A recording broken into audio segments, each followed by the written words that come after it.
En este video vamos a desarrollar el tema de cambios estructurales. Para ello vamos a utilizar el libro de Walter Enders como una introducción a este interesante tema. Este libro que habla sobre series de tiempo aplicadas en econometría de la editorial Wiley nos presenta en su índice capítulo número 3 el tema de volatilidad o modelaje de volatilidad. Y justo en el primer apartado, econometría de series de tiempo o series de tiempo económicas, hechos estilizados, eh, es el tema que nos va a interesar desarrollar. Aquí en modelación de volatilidad, al principio, el primer tema es econometría de series de tiempo, los hechos estilizados. Respecto a los hechos estilizados, lo primero que hay que decir es que siempre que trabajemos con series de tiempo, debemos tener en mente que estos procesos estocásticos, estas series de tiempo, pueden ser caracterizadas como características clave de varias series con estos hechos estilizados. Podemos caracterizar entonces las series de tiempo con alguno de los siguientes 6 hechos estilizados. ¿Qué es un hecho estilizado? La definición nos dice que es una regularidad empírica, es decir, un fenómeno que aparece con cierta frecuencia en estas series de tiempo. A veces puede aparecer uno, pueden ser dos, tres, o inclusive podrían llegar a presentarse los 6 siguientes casos. El primero es que muchas de las series contienen una clara tendencia. Ustedes ya han visto que los ejemplos como el Producto Interno Bruto, el consumo y la inversión, que aquí están delineados, presentan una clara tendencia o crecimiento ascendente. Ese es uno de los primeros hechos estilizados. Muchas de las series económicas y financieras con las que trabajamos presentan esta característica. Después, la volatilidad de muchas series parece no ser constante en el tiempo. Cuando hablamos de volatilidad, una imagen muy clara puede ser esta. Me refiero al cambio porcentual en la bolsa de valores de Nueva York. Esto está medido para el 4 de enero del 2000 hasta 16 de julio de 2012. Y en ese periodo se pueden identificar situaciones en donde la volatilidad, que es esta variación, esta medición a través de la varianza, parece estable durante ciertos periodos, pero también en otros tantos parece haberse incrementado considerablemente. Por ejemplo, en este recuadro que señalo, ahí puede identificarse claramente que en el año 2008-2009, con la crisis de las hipotecas subprime, se presentó un marcado incremento de la volatilidad, incremento que por cierto se mantuvo por un considerable tiempo y que de hecho esto constituye el tercero de los hechos estilizados, que nos dice que los choques a una serie pueden mostrar un alto grado de persistencia. Es decir, que una vez que se presenta un choque de estas características, un impacto, puede ser económico, político, social, incluso una situación de salud a nivel global como lo fue la pandemia, pues podría desencadenar justamente en este elemento de volatilidad que además puede ser persistente. El caso muy claro también es este punto previo de 2000 a 2003, en donde si se dan cuenta, la volatilidad se mantuvo desde el 2000 hasta el 2003, por ahí del inicios del 2003 parece que se estabilizó y al menos en este periodo que ahí se señala, parece que la volatilidad permaneció estable por ahí del 2003 al 2007 y posteriormente pues se disparó. Este sería el tercer hecho estilizado. El cuarto hecho estilizado nos habla sobre la situación en donde algunas series de tiempo parecen serpentear. Este término minder significa que cuando las series de tiempo se desplazan a lo largo de las fechas 2000 a 2012, parece que su movimiento es un serpenteo, como eh, una, una imagen similar a esto en el mundo real podría ser el movimiento que realizan las serpientes, ¿no? Por eso el término serpentear, porque lo que hacen es irse moviendo de una manera zigzagueante a lo largo de los periodos. Y otro elemento que también se puede señalar para este hecho estilizado, que ahora lo vamos a leer, es que ambas monedas, tanto el euro como el franco suizo, parecen tener un ligero incremento, es decir, si ustedes miran de este punto a este punto, pues es evidente que parecen haber tenido un ligero incremento, mientras que la libra esterlina muestra una propensión no particular a incrementar o decrementar. Por ejemplo, aquí parece que se incrementó, pero de pronto cayó y otra vez intentó volver a recuperarse y se mantuvo básicamente estable en este último periodo del 2009 hasta el 2013, ¿no? Pero lo que es evidente es que este ejemplo de la libra esterlina, el euro y el franco suizo son muy claros ejemplos de que las series parecen serpentear. Después, otro tema muy interesante es que algunas de las series parecen tener o compartir movimientos con otras series. Esto ya lo hemos definido previamente en una lectura sobre eh, la obtención del premio Nobel de Cliff Granger y Robert Engel, en donde el profesor Granger señalaba que las series parecen acompañarse, parecen compartir movimientos, y este es un ejemplo claro. El franco suizo y el euro parece que tienen un comportamiento muy similar. Cuando uno presenta una subida, el otro también lo hace. Cuando uno presenta una caída, el otro también la presenta, y así sucesivamente. Parecen irse acompañando, o lo que es lo mismo, compartir con movimientos. Entonces, este sería el quinto hecho estilizado, y pasamos al último, al que nos interesa, que es cuando algunas de las series exhiben un quiebre.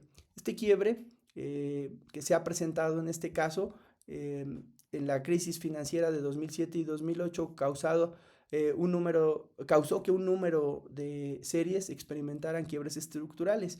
¿Qué quiere decir? Que el fenómeno de la crisis hipotecaria lo que generó es que muchas series, en este caso el precio del petróleo evaluado semanalmente, puede identificar claramente un quiebre, es decir, del 2008 se quebró y el precio cayó abruptamente. Entonces aquí lo que podemos ver es que en el eje de las ordenadas pues se encuentran medidos los dólares, el precio del dólar por barril, y en este sentido lo que podemos ver es que pasó de unos 130, 140 dólares a simplemente 35, 40 dólares. Entonces, una caída prácticamente de 100 dólares. Esto no es poca cosa, y a este fenómeno se le conoce como quiebre estructural. Por eso decíamos que algunas series de tiempo, note cómo el producto, el consumo y la inversión, todas particularmente parecen declinar en un tiempo de la crisis. Se refiere a que si regresamos al ejemplo de, de nuestro primer caso, de nuestra primera gráfica, aquí, tanto para el producto como para el consumo y para la inversión, parecen haberse quebrado o caído, así lo señala. Este es un buen ejemplo.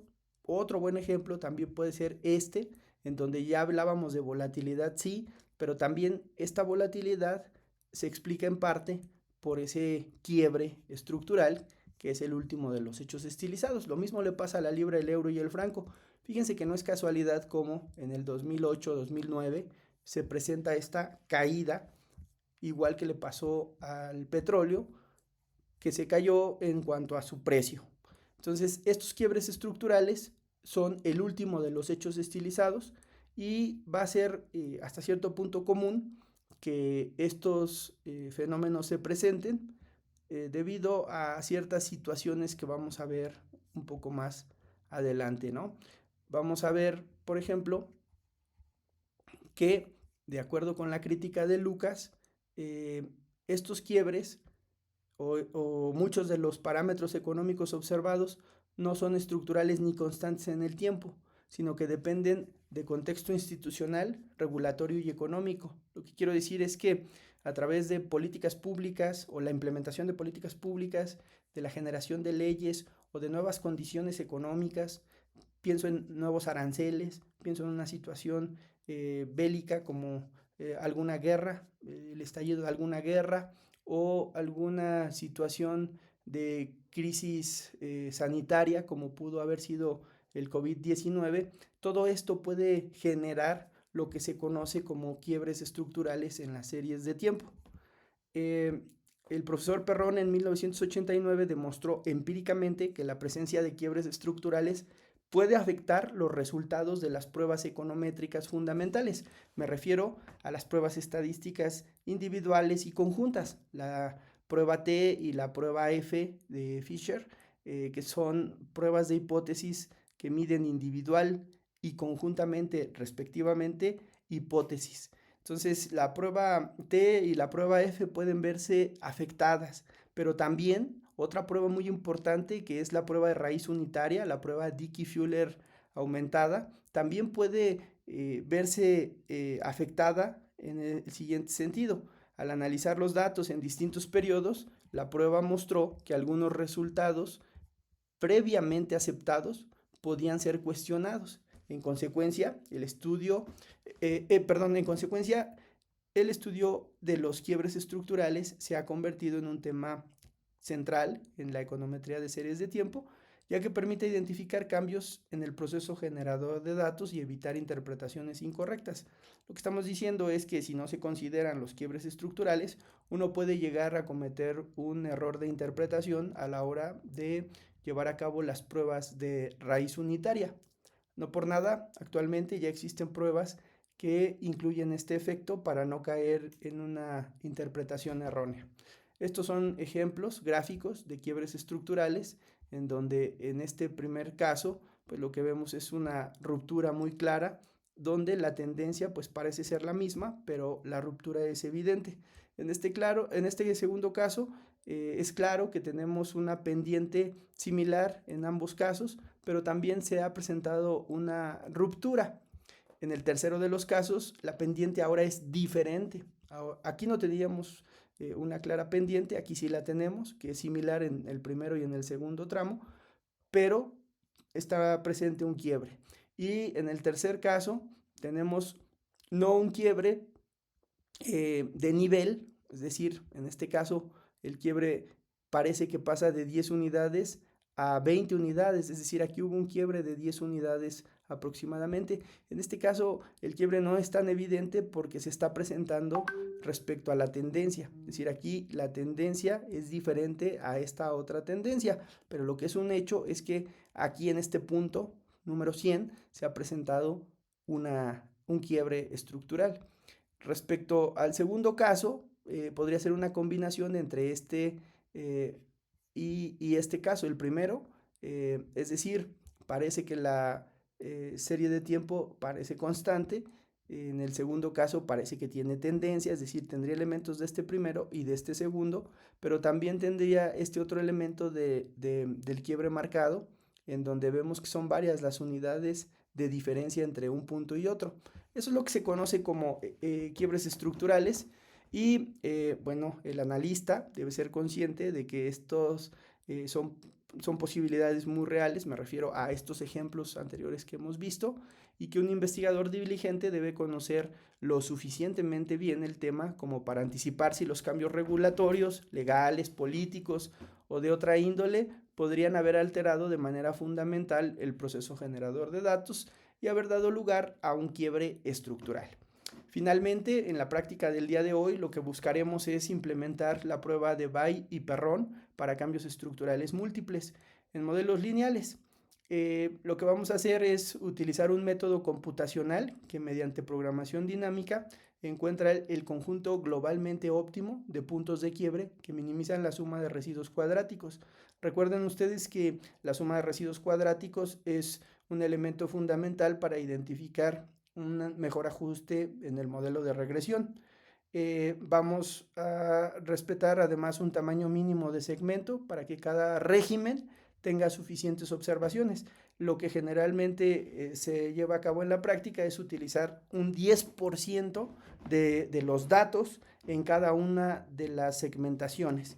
Esta lógica desarrolla en sus contribuciones fundamentales desarrollada, en sus contribuciones fundamentales, convirtió a su metodología en el referente estándar cuando los quiebres son múltiples y sus fechas son desconocidas. Este es uno de los métodos más sofisticados, más avanzados, existen varios para poder identificar quiebres estructurales.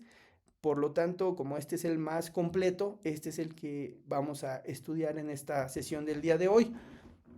Después decimos que desde una perspectiva aplicada suele considerarse más eficiente porque el algoritmo está diseñado para evaluar y seleccionar el mejor conjunto de quiebres de manera complementaria, sería ahí, de manera complementaria, no de forma secuencial. Vamos a identificar esto, de que además la inferencia no se limita a encontrar fechas. La propia metodología contempla estrategias formales para determinar cuántos quiebres incluir con criterios de información como el criterio de información bayesiano, pero además permite intervalos de confianza para las fechas estimadas. Aquí lo que vamos a utilizar es una adaptación que hizo el profesor Seiles y algunos otros investigadores que presentaron la paquetería Struct Change en el programa R-Project, donde utilizando el comando breakpoints se llevó a cabo la selección óptima del número de quiebres y además de su fechado, es decir, se identifica el punto y además la fecha que corresponde a ese punto identificado.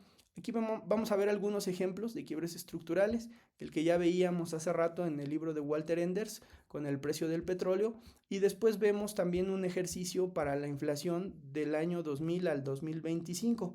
Aquí vamos a identificar pues exactamente 3 puntos de quiebre. Si ustedes miran con detenimiento, lo que podemos identificar aquí es un primer periodo, un segundo periodo y un tercer periodo, que a continuación voy a señalar.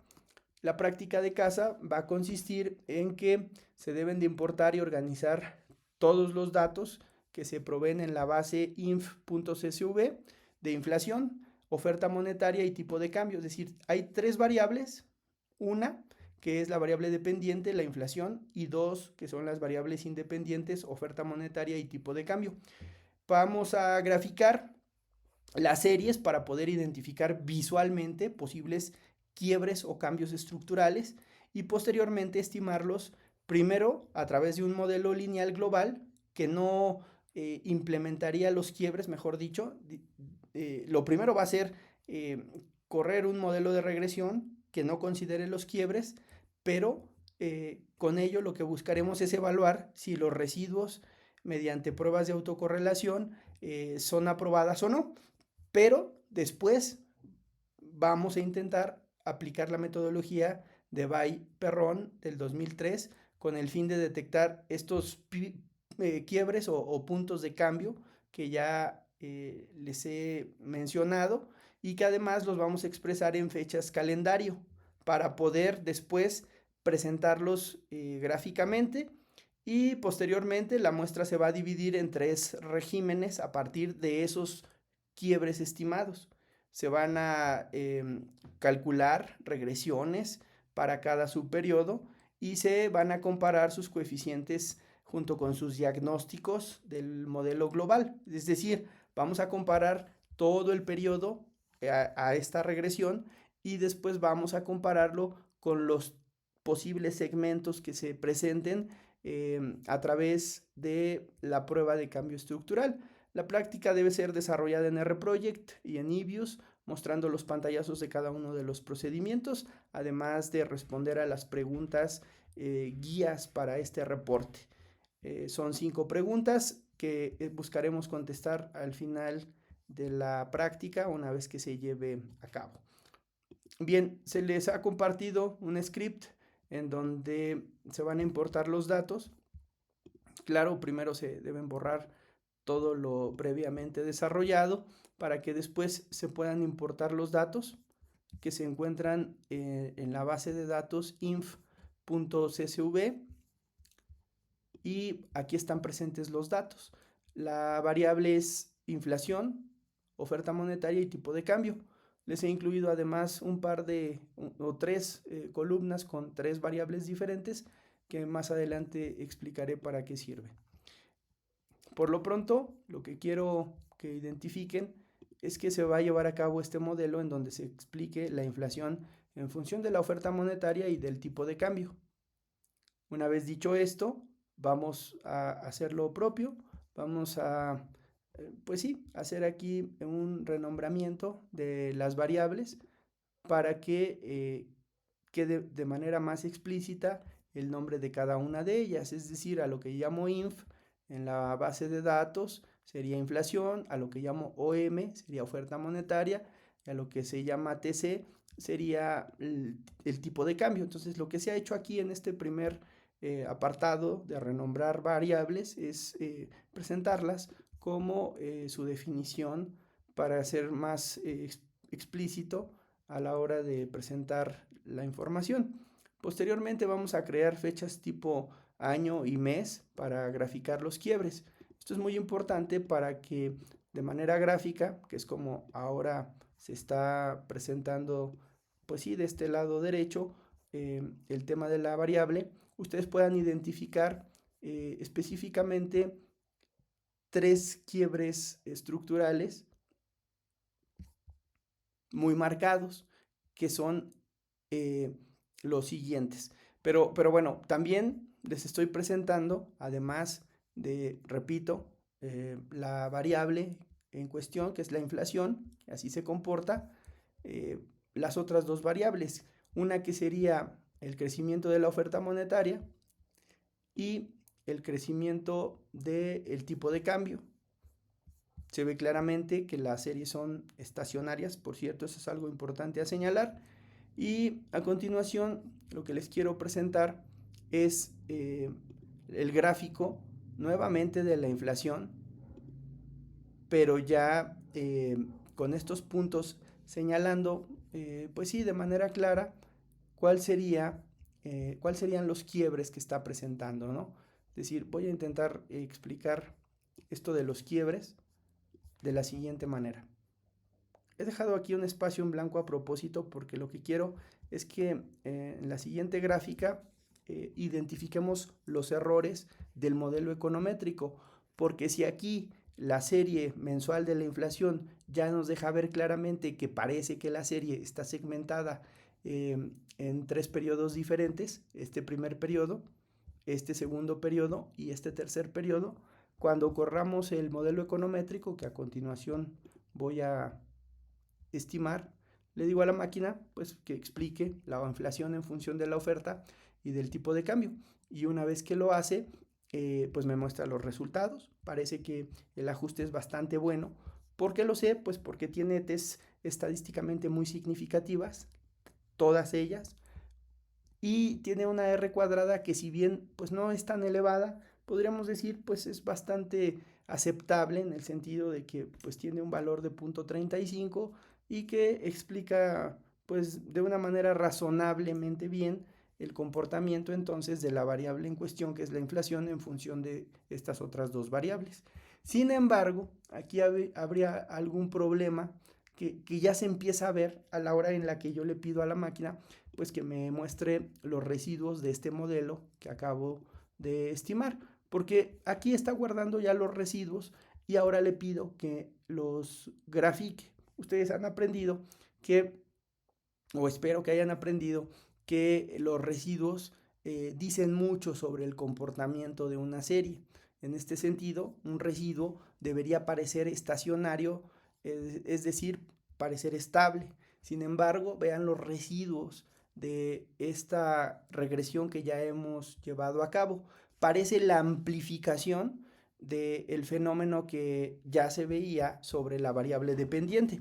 Ustedes ven que la variable dependiente parece que está compuesta por tres regímenes diferentes, y aquí en los residuos vemos con total claridad que efectivamente parece o es evidente, mejor dicho, que se trata de un primer periodo que va del 2000 al 2009, por ahí, y otro periodo que inmediatamente comienza en ese 2009 y se va hasta el 2020, por las líneas aquí muy claras que se marcan, y que termina en ese 2020 el segundo periodo y que da paso a un tercer periodo que inicia en 2020 y termina pues hasta las fechas más recientes de 2025-2026.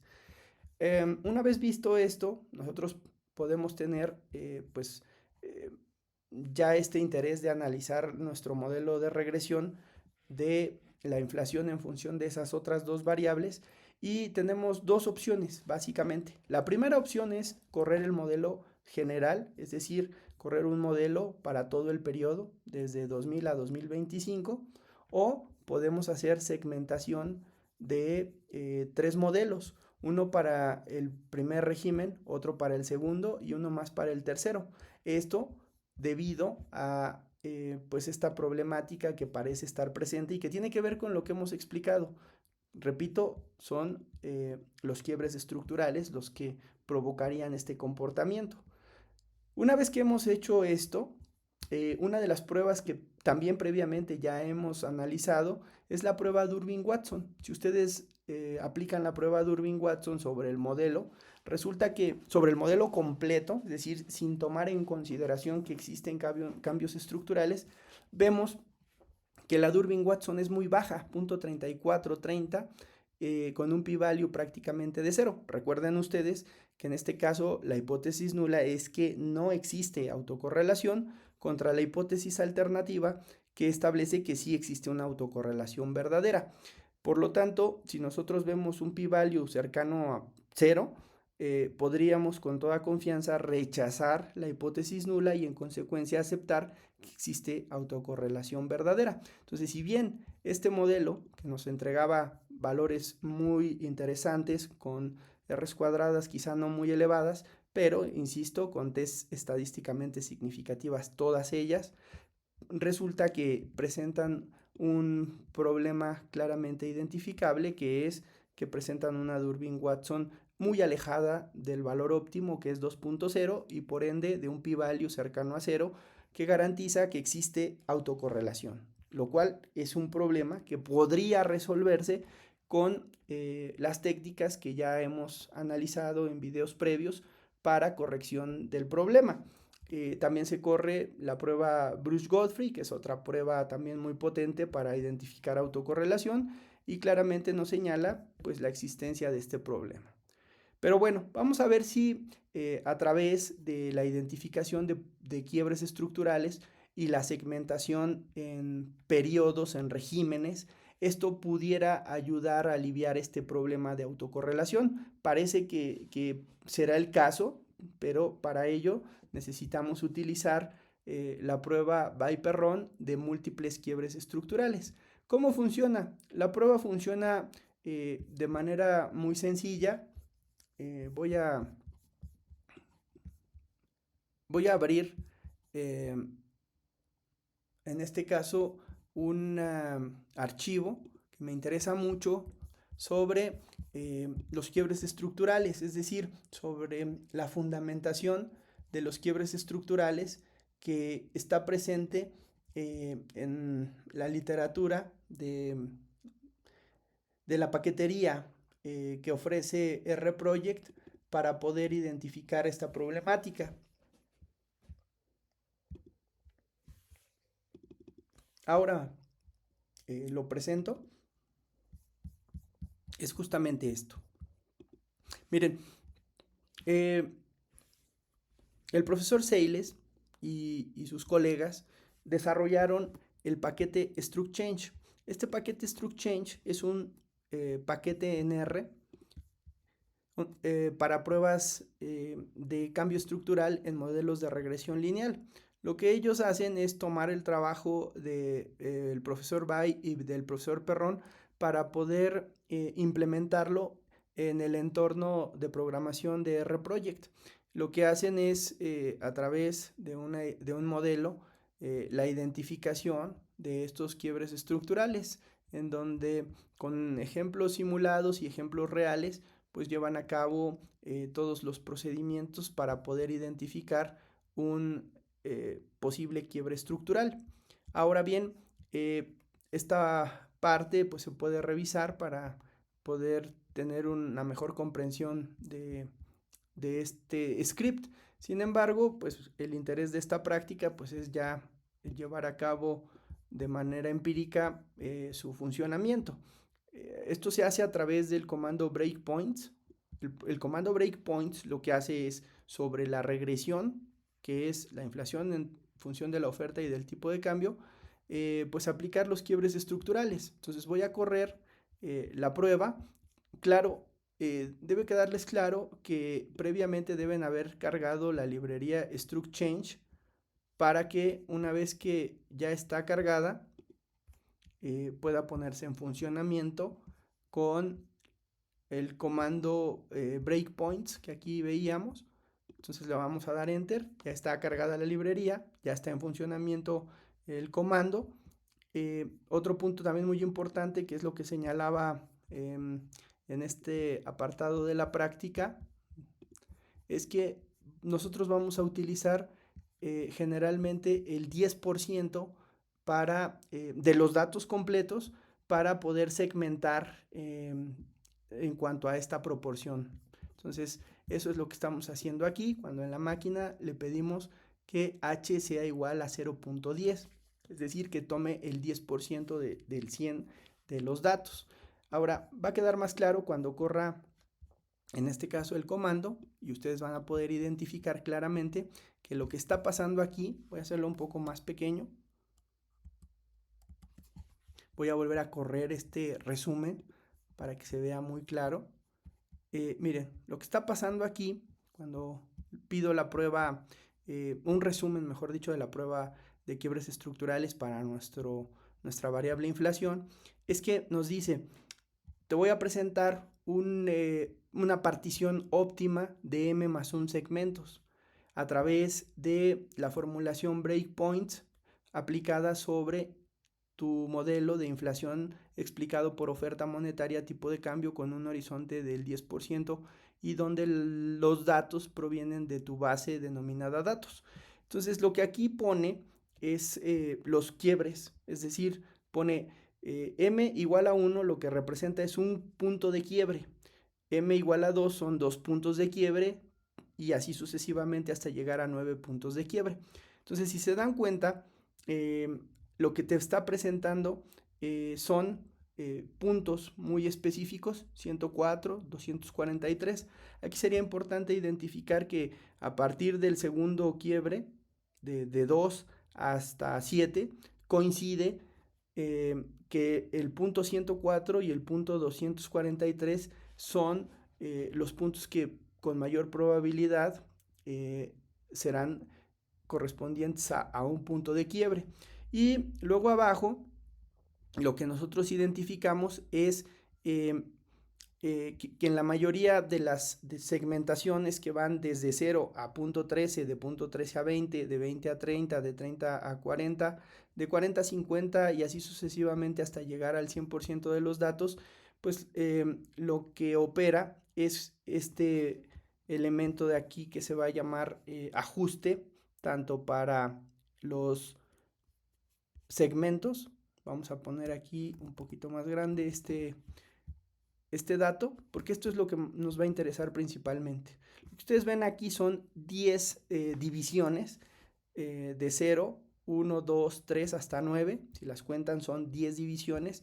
Estas 10 divisiones están dadas así por esto justamente, porque tú le pediste que al 100% de los datos se le hiciera una partición equitativa de punto 10 en cada una de esas segmentaciones. Entonces lo que está diciendo aquí es que cuando tú pasas del segmento 0 al segmento 1, es decir, este sería el quiebre, vamos a llamarlo así, ese quiebre es el que nos va a interesar porque después con ese quiebre yo podría hacer m más 1 segmentaciones. Lo que quiero decir es que, para ponerle el caso muy, muy claro, voy a ponerlo aquí con este ejemplo. Si ustedes ven, aquí tenemos 1 y 2 puntos de quiebre. Y respecto a los puntos de quiebre, nosotros vamos a tener M más un segmentaciones o particiones. ¿Qué quiere decir? Que si hay 2 puntos de quiebre, es decir, M igual a 2, entonces yo voy a tener 3 segmentos. Entendiendo por segmento este apartado primero, este apartado segundo y este apartado tercero. Entonces, para 2 puntos de quiebre tendré 1, 2 y 3 segmentos. Para un solo punto de quiebre, vamos a suponer que solo es este primer caso, donde está la línea roja. Si solo hubiera un punto de quiebre, solo tendría 1 y 2 segmentos. Entonces, esta es una regla. Para cada m puntos de quiebre, yo voy a tener m más 1 segmentos. Como en este caso tengo 1 y 2 puntos de quiebre, por lo tanto tengo 2 más 1, 3 segmentos. Primero, segundo y tercero. Entonces, una vez explicado eso, voy a regresar aquí a mi resumen para que ustedes sigan identificando que lo que va a aparecer aquí en los puntos de quiebre es debajo la suma de residuos al cuadrado, denominada RSS. Aquí lo que les pido es que identifiquen el mayor cambio que se haya presentado, es decir, donde ustedes vean una disminución, la disminución mayor, ahí es donde vamos a identificar el quiebre óptimo, o así es como la máquina lo selecciona. Por ejemplo, donde tenemos que hay 0 puntos de quiebre, tendríamos una suma de residuos al cuadrado, es decir, si tú consideras que el modelo no tiene puntos de quiebre, que evidentemente sí los tiene, tú tendrías un modelo con una suma de residuos al cuadrado de 936.01. Pero si consideras un punto de quiebre, la división de este punto de quiebre entre un modelo y otro podría llevarte a una suma de residuos al cuadrado que disminuya a 602.09, una reducción considerable. Pero si se dan cuenta, de este quiebre 1 al quiebre 2 es donde se presenta el mejor ajuste o el mayor ajuste en función de la suma de residuos al cuadrado. Pasa de 602 a solamente un 10% de ese valor, es decir, 61.17. Y este gran cambio de 600 a solo 61 es el que me va a indicar que en este quiebre, que sería 1, 2 y 3, en el tercero, 0, 1 y 2, o mejor dicho, porque inicia en 0, se está refiriendo más bien al quiebre 2, aquí es justamente en el punto 2 en donde yo debería fijar el punto óptimo de quiebres, que se corresponde con la gráfica. Si ustedes ven la gráfica, esto es lo que nos permite señalar que son 1 y 2 los quiebres ideales para poder segmentar la muestra completa. Por lo tanto, en este elemento segundo de 2 quiebres, ahí es donde veo la mayor disminución. Repito, de 602 a 61. Esto no se va a volver a presentar, si se dan cuenta, del punto o del quiebre 2 a decir que hay 3 quiebres, la diferencia ya solamente es mínima, de 61 a 59.8, que no es nada en comparación con haber disminuido de 602 a solo 61. Y lo mismo pasa con los siguientes quiebres. Si proponemos un cuarto quiebre, es decir, que haya 4 quiebres, la diferencia ya es prácticamente imperceptible. Solo pasa de 59 a 57, luego de 57 a 56, luego de 56 a 55, luego de 55 se queda ya exactamente en 55. Y en este otro caso, incluso ya lo vuelve a incrementar, cuando lo ideal es que se busque una disminución. Y lo último, el noveno quiebre, pues nos lleva ya a otro incremento. Entonces ya vamos en sentido contrario. Lo que nosotros necesitamos es identificar el menor valor o la mayor disminución, mejor dicho, que se dio de 602 a 61. Pero si eso no fuera lo suficientemente claro, pues ustedes pueden utilizar mejor aún un criterio de información. Este criterio de información de Bayes lo que dice en términos muy resumidos es identifica el menor valor de estos criterios y ahí justo donde aparezca ese menor valor tú vas a encontrar el número óptimo de quiebres estructurales. En este caso, el número óptimo de quiebres estructurales, pues ustedes lo ven claramente. El valor más pequeño de todos estos valores se encuentra en el valor de 445. Por lo tanto, 445, que corresponde al número 2 de quiebres, entonces me está diciendo que ese será el número óptimo que yo deberé seleccionar para poder llevar a cabo pues mi segmentación. Ahora, esto se corresponde evidentemente con esto, que aquí nos señala claramente 1 y 2 puntos de quiebre. Eso corresponde a este valor 2. Y que por lo tanto, repito, me estaría llevando a 13 segmentaciones. 2 puntos de quiebre y en este caso 1, 2 y 3 segmentaciones. Vamos a ver ahora que una vez que hemos definido esto, podemos incluso señalar o identificar la fecha. Esta fecha pues la tengo ya en este lado de acá. Fechas. Bueno, voy a volver a repetir esta instrucción porque aquí justo donde está el punto me dice el punto 104 y el punto 243 son las fechas óptimas para poder identificar esto que decíamos son los puntos de quiebre. Estos son simplemente la ubicación en términos de acomodo. Si ustedes ven, las observaciones van desde 1 hasta 312 y luego entonces en ese acomodo de 1 a 312, nosotros debemos identificar el punto 104. Ese punto 104, pues es el primer punto de quiebre de esta línea roja y el cual se encuentra 104 el 1 de agosto de 2008. Ese sería el primer punto de quiebre. Luego el segundo punto de quiebre lo encontramos en 243, que corresponde, vamos a ver a qué fecha. 243 se encuentra en el 1 de marzo de 2020. Sería nuestro segundo punto de quiebre. Entonces eso es lo que representan 104 y 243.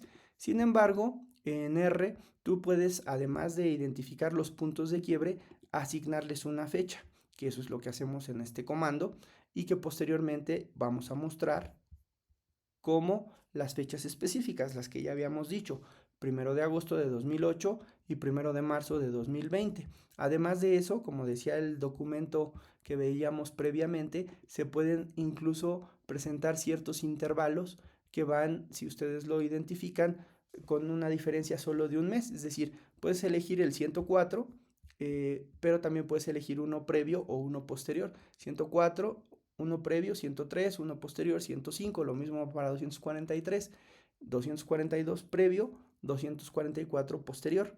Generalmente se utiliza evidentemente el valor central, 104 y 243, que repito, corresponden a estas fechas, agosto de 2008 y marzo de 2020, en el entendido que estamos hablando de datos mensuales. Bien, ¿qué es lo que hemos hecho con esto? Hemos identificado gráficamente pues los puntos de quiebre, que ahí ustedes los están viendo perfectamente, y además les hemos pues sí aplicado ya una etiqueta para que quede muy claro que el primer punto de quiebre corresponde al 08 de 2008, es decir, agosto de 2008, y el segundo punto de quiebre corresponde al 03 del 2020, es decir, a marzo de 2020. Estos dos puntos de quiebre lo que hacen es permitirme segmentar en 1, en 2 y en 3 periodos nuestro, nuestra serie de tiempo o nuestra muestra de 2000 a 2025. Entonces, la intención ahora es, ya que hemos corrido un solo modelo con todo el periodo sin considerar los quiebres estructurales, ahora sí los vamos a considerar para poder estimar un primer modelo para este primer segmento, un segundo modelo para este segundo segmento y un tercer modelo para este tercer segmento, intentando identificar si se podría corregir o no el problema que sí se presentó en la muestra completa, que fue el que se exhibe una situación de alta autocorrelación. Repito, aquí están los resultados para el modelo completo y cuando le pregunto a la máquina sobre una prueba específica de autocorrelación me dice sí, existe autocorrelación con un punto 34 de Durbin-Watson, muy alejado del valor óptimo que es 2. Y una vez hecho eso, pues vamos a lo que corresponde a mi segmentación. Vamos a construir 3 regímenes. Fíjense que estos 3 regímenes van a estar identificados con el comando cut. Lo que hacemos es que estos datos que van desde 1 hasta 312 los vamos a cortar con este comando que se llama cut y van a ir a ser seleccionados dentro de mi base de datos por la variable t. Esta variable t que yo he incluido en la base de datos es justamente la misma que va con esta secuencia, es decir, t en 1 es igual a la primera observación y así nos vamos hasta la última. T en 312 corresponde con la observación 312. Esto lo hago así para que la máquina entienda que este es el comando, o mejor dicho, la variable que vamos a considerar y que de ahí, con el comando cut, vamos a hacer quiebres o particiones que van a ir desde 0, que sería este punto, hasta el primer quiebre, que sería esta línea roja. Entonces, así está segmentando en un primer régimen. Y después el segundo va a ir del quiebre 1 al quiebre 2, es decir, de esta línea roja a esta otra línea roja, lo cual me va a generar mi segundo segmento, mi segundo régimen. Y luego el tercero va a ir del quiebre 2 hasta n, que sería el tamaño total de la muestra. Es decir, iría de esta línea roja hasta este punto último, que sería el último punto del tamaño de la muestra. Y así tengo 1, 2 y 3 segmentaciones a las cuales he etiquetado con el comando labels como régimen 1, régimen 2 y régimen 3. Entonces, con esos 3 regímenes, yo puedo ya segmentar en 3 submuestras mi primera gran muestra, que va de 2000, repito, hasta 2025. Entonces, voy a hacer lo propio, corro estos comandos y la tabla de resultados me dice que en el régimen 1 tengo 104 datos, es decir, la muestra primera implicaría 104 datos. La segunda muestra, que claramente en la gráfica se ve la más amplia, se corresponde con que en el régimen 2 se tengan 139 datos y finalmente en el último régimen que tenemos quizá gráficamente el periodo más corto, también se corresponde con el número de observaciones más corto, que es solo de 69.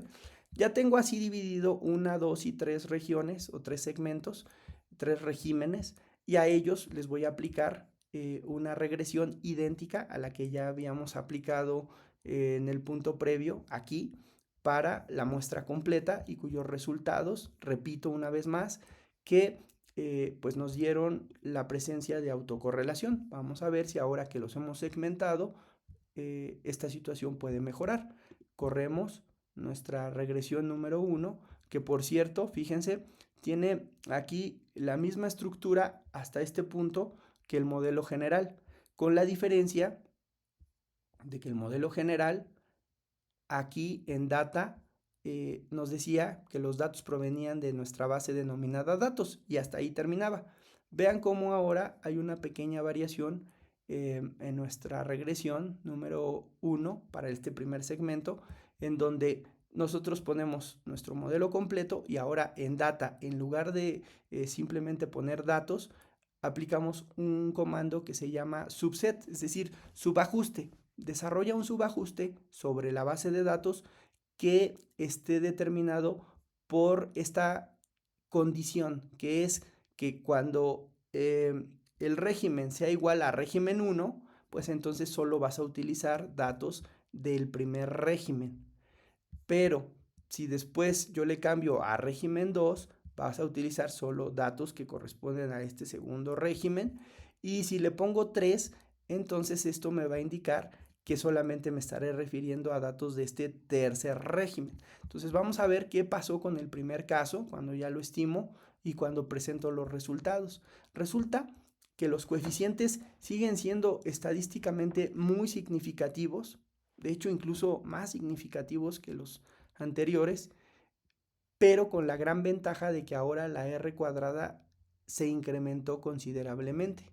Digo que se incrementó considerablemente porque cuando yo lo comparo, veo que en el modelo global, es decir, en el modelo completo, solamente identifico un punto 3576, pero cuando ya llevo a cabo la primera segmentación, eso cambia totalmente, pasando de punto 35 a punto 81. O sea, ya se hizo un mejor ajuste porque se hizo la segmentación, porque se identificaron dos quiebres estructurales.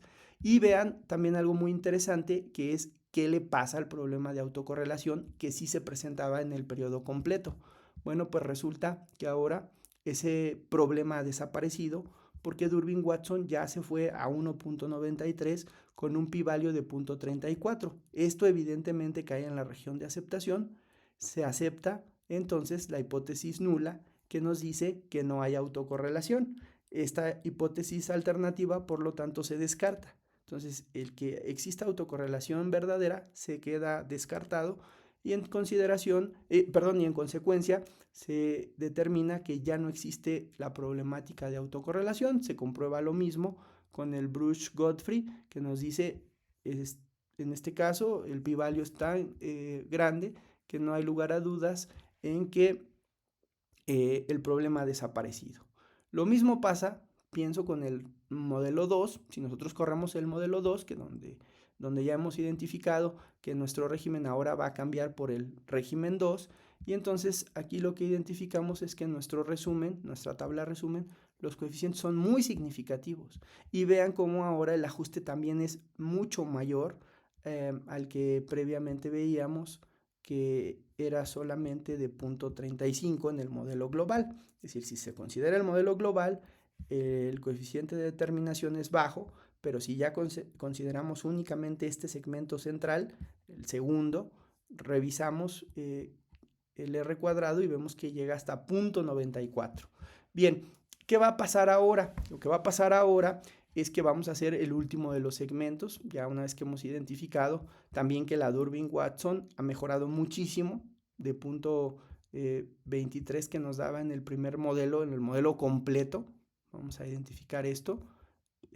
Aquí, Durbin-Watson era de punto 34 para el modelo global, y en este segundo modelo el Durbin-Watson ha subido hasta 1.62 con un pi-value de 0.01. Lo que podemos decir aquí es que al menos al nivel de significancia del 1%, esto de aquí estaría cayendo en la hipótesis en la región de aceptación, y se estaría aceptando pues que no hay autocorrelación, por lo menos, repito, al 1%. Ya con el Bruce Godfrey, pues sería no al 1, sino hasta al 2%, todavía podríamos decir que se sigue aceptando que no hay autocorrelación. Y lo mismo va a pasar con el caso número 3. El modelo número 3 en su resumen nos presenta coeficientes estadísticamente muy significativos, con una Durbin-Watson pues casi perfecta, con un 2.03 y un pi-value de 0.50. Esto nos quiere decir que para este segmento también el problema de la autocorrelación habría desaparecido. Entonces, esto se logró porque evidentemente nosotros, a través de los quiebres estructurales identificados con la prueba Bay-Perron, podemos segmentar en 1, 2 y 3 periodos, los cuales nos han llevado, pues sí, evidentemente a una mejor interpretación de los resultados, lo cual, pues, claro está, es lo que se busca, pues, llevar a cabo. Un modelo de regresión, pues, que se ajuste a la segmentación más adecuada para poder explicar de mejor forma el modelo. ¿Y esto por qué surgió? Esto surgió, no lo olviden, por este fenómeno conocido como quiebres estructurales. Estos quiebres estructurales, por tanto, son muy importantes a la hora de llevar a cabo un análisis de series de tiempo. No por nada, casi cualquier libro de series de tiempo, como este de Enders, pues lo señala dentro de los hechos estilizados, los quiebres estructurales, pero también otros libros como este de Levendis sobre series de tiempo econométricas, aprendiendo a través de replicación, de la editorial Springer, ustedes van a ver cómo en este caso, una vez que ya se ha identificado o estudiado el tema de pruebas de raíz unitaria, como es nuestro caso, véanlo, una vez que se lleva a cabo ya la revisión del tema de pruebas de raíz unitaria, vean cómo el siguiente punto, el siguiente tema importante es el de los quiebres estructurales. Esto que ahorita acabamos de mencionar con esta práctica, identificándolos a través del comando breakpoints, que pertenece a la librería StructChange y que desarrolló Seiles, fundamentándose en los trabajos de Bay y de Perron para poder identificar ya en términos prácticos estos dos quiebres estructurales. Entonces, lo que hemos identificado aquí, ya se los he graficado de la siguiente forma, para que ustedes puedan, o para que todos en conjunto podamos revisar lo siguiente. Es evidente ya del modelo original, de sus residuos, los residuos del modelo original, si tú no consideras los quiebres, los residuos te lo dirán. Ahí hay una clara situación que no has considerado y por esta falta de consideración es que se presenta un Durbin-Watson que lo que te presenta es un problema de autocorrelación. Entonces, este problema de autocorrelación se presentó justamente por esta falta de identificación de quiebres. Pero una vez que se han identificado, vean cómo cuando yo corro ya tres modelos diferentes o definidos como régimen 1, régimen 2 y régimen 3, que son los respectivos gráficos superior derecho, inferior izquierdo e inferior derecho, ya vemos que aquí estos son los residuos de cada uno de los modelos, a diferencia del primer caso en donde los residuos señalan claramente una problemática de segmentación muy bien identificable. En este caso ya el primer modelo presenta residuos que son prácticamente estables. En el segundo caso lo mismo, son residuos muy estables y en el tercer caso lo mismo, residuos muy estables. Esta es la razón por la que el Durbin-Watson en el primer modelo, en el segundo y en el tercer caso, pues prácticamente han sido ya resueltos los problemas de autocorrelación. No así en el primer caso, que es, repito, el modelo general, el modelo completo. Una vez dicho esto, bueno, pues podemos comparar los coeficientes obtenidos con el modelo completo. Si ustedes lo ven, el modelo completo nos dice, como tú utilizaste el modelo completo, pues parece que voy a hacer un promedio entre los dos valores o los dos segmentos más bajos y el segmento más alto, y eso me va a decir que la inflación, pues entonces sería en el intercepto de 3.0. Pero si se dan cuenta, cuando se hace una diferenciación en esta segmentación, podemos ver claramente que para el primer caso, el intercepto más o menos nos diría que el valor se encuentra aquí en este punto o ya bien medido, nos diría tu intercepto no es 3, sino más bien 1.9. En el segundo caso, que sería este que está más arriba, aquí ya me diría tu intercepto más bien es de casi 4.7, casi 5, y en el último de los interceptos 1.46, ¿no? Que sería este otro valor. Si se dan cuenta, son dos valores bajos y un valor muy alto que corresponden pues con este comportamiento segmentado o de diferenciación en cuanto a la inflación. No es constante, no es estable, y esto es debido, repito, a los dos quiebres estructurales ya señalados. Bueno, ya para ir terminando, lo que vamos a hacer es que, dado que en los datos les estoy poniendo, además de todo, variables dicótomas, DUMI 2 y DUMI 3, bueno, pues aquí lo que les estoy señalando, es que lo que podemos identificar es que para el régimen 2 y el régimen 3, que corresponden, por ejemplo, aquí a régimen 1, el régimen 1 sería la dicótoma número 1, pero no la estoy colocando para que no se caiga en la prueba de la variable dicótoma. Lo que estoy entonces señalando es que en la constante va a entrar este régimen 1 y que cuando yo hable de dummy 2 igual que 1, pues estaré refiriendo a que eso corresponderá al régimen 2. Véanlo como aquí inicia. Aquí en el régimen 2, entonces señalo que la dummy va a ser igual que 1 y 0 en los demás casos, es decir, en el régimen 1 y en el régimen 3 va a ser 0.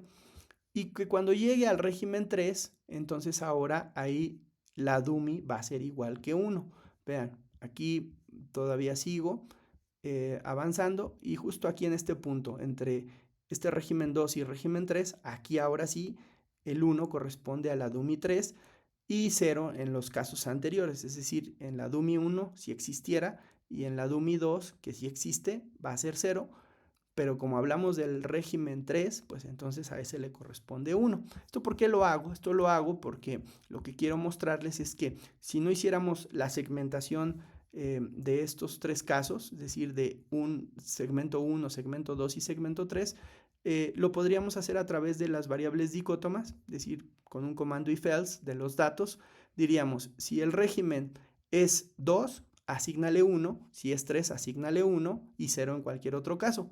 No tenemos el caso 1 de régimen 1 porque, insisto, esto se hizo para que no se cayera en la trampa de la variable dicótoma y los resultados son estos, que ahora voy a compararlos de la siguiente manera.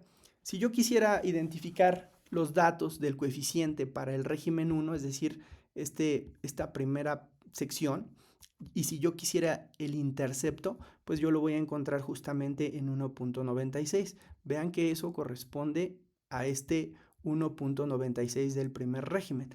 Pero luego, si yo quisiera el segundo coeficiente de intersección del segundo régimen, eh, lo que tendría que hacer es el intercepto más sumando la dummy 2, es decir, 1.96 más 2.78, 2 más 1 son 3, y 9 y 7, pues me va a llevar a 4 y 4.7 más o menos, que sería justamente el 4.75.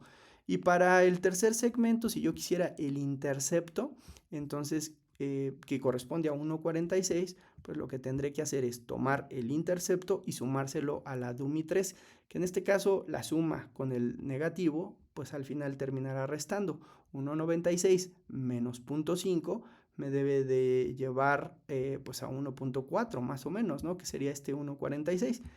Y lo mismo va a pasar con la oferta monetaria. Se sitúan aquí en oferta monetaria. El 0.6750 corresponde al primer coeficiente del primer régimen. Fíjense, coeficiente de regresión 1, 0.6750, que es este. Y si yo quisiera el segmento 2, pues sería oferta monetaria más oferta monetaria de 2, que sería 0.67 más 0.73, prácticamente este 7 y 7 son 14, 1.4, que corresponde a este 1.4 de la oferta monetaria del segundo régimen.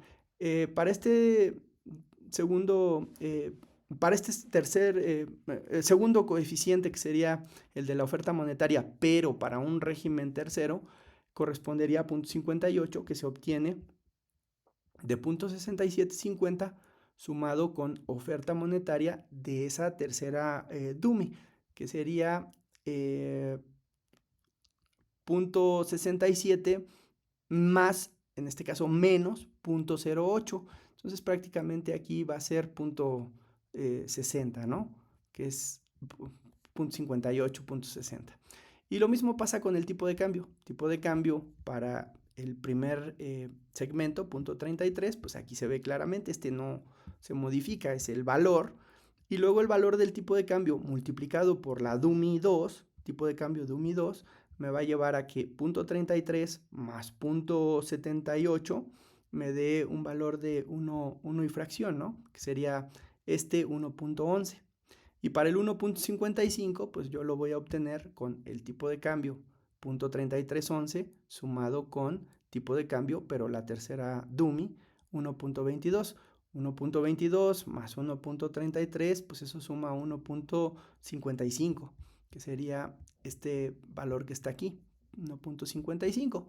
Y listo, así es como nosotros podemos, a través de variables dicótomas, pues también construir nuestra segmentación en caso de que no queramos particionar nuestras muestras.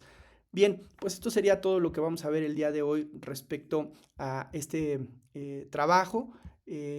Yo pienso que lo mejor sería que para la siguiente sesión les ponga en eViews, lo mejor dicho, trabajemos en eViews conjuntamente todo esto que ya hemos visto para este primer caso, que sería quiebres estructurales para una variable que se explica en función de otras dos, es decir, la inflación en función de la oferta monetaria y el tipo de cambio, y que después lo que hicimos fue segmentar en 1, 2 y 3 regímenes diferentes para obtener 3 modelos diferentes. ¿Cuál es la conclusión en esta práctica? Bueno, pues que si tú utilizas un modelo de regresión como lo hicimos aquí, sin considerar los posibles quiebres estructurales, pues entonces lo que puedes estar presenciando es sí test estadísticamente significativas, pero un ajuste pobre, además de la existencia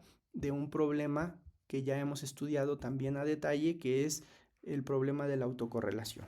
Entonces, para poder corregir eso, segmentamos, como lo hemos hecho ahora, a partir de la identificación de 2 puntos de quiebre en 3 segmentos, un segmento, 2 segmentos y 3 segmentos, y corremos en consecuencia 3 regresiones para esos 3 periodos, y cuando lo hacemos, nuestros resultados son totalmente diferentes. Es decir, son estadísticamente significativos, lo cual es muy bueno, pero también el poder explicativo se incrementa, tanto para el primer caso como para el segundo caso y también para el tercer caso. En los 3 casos se ha incrementado el poder explicativo, pero también a la par se ha resuelto el problema de autocorrelación.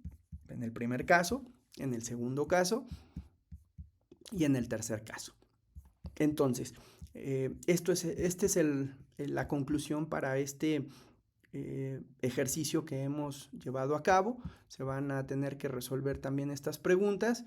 ¿Qué evidencia gráfica inicial sugiere la existencia de quiebres estructurales? Bueno, pues eso ya se vio justamente aquí en la gráfica con este gráfico. Aquí se puede identificar fácilmente la existencia de estos quiebres estructurales. ¿Cuántos quiebres identificaba y Perrón y en qué fechas? Ya también lo hicimos. 2 fechas ya perfectamente identificadas por el algoritmo. Aquí están justamente. Aquí lo tenemos en fechas, incluso ya definidas como el mes 8 del año 2008, agosto de 2008, el mes 3 del año 2020, marzo de 2020. Entonces ahí estaría quedando resuelta también esta pregunta. 2 quiebres, ¿en qué mes y en qué año? Agosto de 2008 y marzo de 2020. Los intervalos de confianza de los quiebres son estrechos o amplios, pues son bastante estrechos, es decir, solo con un mes de diferencia. Ustedes lo vieron ya en la práctica. Aquí están los coeficientes de intersección, coeficientes de intersección, los intervalos de confianza. Estos intervalos de confianza nos dicen que son estrechos porque solamente tienen un mes antes y un mes después de error, por así decirlo. Y bueno, pues esto respondería a esta pregunta. Luego, ¿el modelo global presenta autocorrelación? Sí, sí la presenta, ya lo vieron ustedes. ¿Y qué cambia al estimar por regímenes? Bueno, lo que cambia es justo esto. El problema se corrige cuando tú segmentas de manera correcta, bien identificada, los puntos de quiebre y entonces en consecuencia corres una regresión para cada segmento. El problema se corrige considerablemente. Y finalmente, la respuesta 5 o la pregunta 5, ¿qué ventajas ofrece el paquete struct change frente a una simple inspección visual de la serie? Bueno, pues que este paquete struct change a través del comando breakpoints lo que me dice es que a través de una serie de procedimientos iterativos va identificando, como lo veíamos aquí en la aplicación, a través de sumas de residuos al cuadrado o de criterios de información, pues el punto óptimo en donde tú debes quedarte con los quiebres que te señale ese punto óptimo, que en este caso sería medido a través de criterios de información o sumas de residuos cuadráticos. Entonces aquí, gracias a eso, es que podemos identificar que son dos los quiebres ideales para poder después segmentar en 3 periodos diferentes. Y esa es la ventaja que nos da este paquete Struct Change, que pues simplemente con cargar la librería Struct Change se puede aplicar el comando breakpoints, y con eso en mente, con una segmentación del 10%, pues nos va a decir específicamente en dónde es que se estaría presentando esos puntos de quiebre, que ya para dejarlo aquí de manera muy clara, pues sería justamente en estos dos periodos, en estas dos fechas, agosto de 2008 y marzo de 2020. Y listo, eso sería el trabajo para desarrollar en el R Project, y en la sesión de clase que vamos a tener la siguiente semana vamos a desarrollar lo propio, pero ahora en el Econometric Views. Muchas gracias por ver este video y nos vemos en el siguiente video.